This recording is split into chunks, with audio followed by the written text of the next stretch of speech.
Hello there. According to NATO, President Putin of Russia is lying. He is not sending troops home.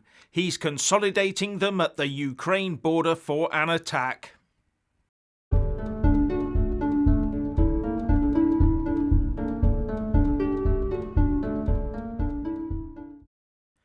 So NATO reckons that Putin is continuing to redeploy his troops for an assault on Ukraine, despite Putin's claim to the contrary. In fact, reports suggest 60% of Russian forces are now available for a Russian-Ukraine engagement. And this is what happened in 2014 when Russia annexed the Crimea. Putin lied and the troops went in. But today is the much vaunted attack day of the 16th of February. So where are the Russian troops? They should already be past the dawn attack stage and be thundering their tanks across Ukraine's highways to take Kiev. Or maybe it's tonight. Now, much has been made by Russia of its withdrawal of troops and tanks by rail from the Crimea and then eastwards across the bridge into Mother Russia. But these tanks could then easily be sent northwards to the border between East Ukraine and Russia. Then there's the matter of Russian troops exiting Belarus, with the Belarus government saying that not one Russian soldier will remain there after the exercises are over. Well, that actually sounds rather sensible when you think about it, because had an attack been launched by Russian troops southwards from Belarus into Ukraine, then the state of Belarus would also be declaring war on Ukraine. That would inevitably lead to massive sanctions from the West, on top of those we already impose on Belarus, and they would be a far easier target for sanctions than Russia itself is. The Belarus government might not want to be so deeply involved, and it might suit Putin to have Belarus staying on the sidelines anyway. So those recently trained Russian troops from Belarus might now be heading south to the eastern Ukraine border. And with the forward deployment of fighter bombers and the erection of field hospitals, the signs are not good.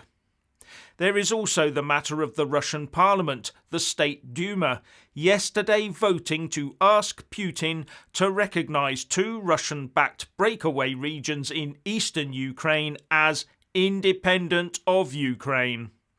And that would not do anything to calm fears, because if he did that, would his troops follow to support their independence? Now, some have likened all this to playing 4D chess, but with chess, both sides can see the other player's pieces and the available moves are all set by rules. This is more like a game of Ukraine poker, where the West has placed its cards on the table for all to see, and Putin is holding his close to his chest and up his sleeve. We have no real idea if Putin will or will not go for it, and how far he would go. But he knows that the only soldiers he faces are Ukrainian troops, and that the West will just protest at the United Nations while their troops stay firmly on NATO soil. Is the West going to war in Europe? No. Is the West going to watch a war in Europe? Perhaps. Now, the Telegraph's Ambrose Evans-Pritchard has laid out a few numbers that might indicate why Putin is not as concerned about sanctions as we would want him to be. In fact, one of his ambassadors said in no uncertain terms that Putin was definitely not concerned about the sanctions that the West would try and inflict on Russia. Because Russia has the fifth largest reserve of foreign exchange in the world, and it's growing. Russia's national debt is only 18% of its GDP, which is the sixth lowest in the world and is dropping.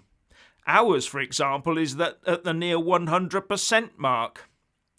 Putin could also cut off gas to the EU for 2 years without breaking a sweat, says Evans-Pritchard, and that's 41% of EU supplies. We've also taken the option of ejecting Russia from the SWIFT international payment system off of the table, something that would have bitten really deep. But it seems we need him in the fold moving money about the world. So what are we prepared to do? Well, while the EU needs its gas and oil, not that much it seems. Now, if Putin does not invade now, he may never have another chance, because after he's forced to pull back to regroup, the West might have time to get its house in order ready for the next Russian troop mobilisation, should he want to try again. And the UK Defence Secretary has said that Putin is a man in search of a legacy.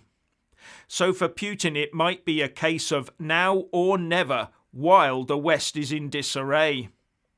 Please subscribe and like this video, buy a mug and support me on Patreon or PayPal, and thank you for watching.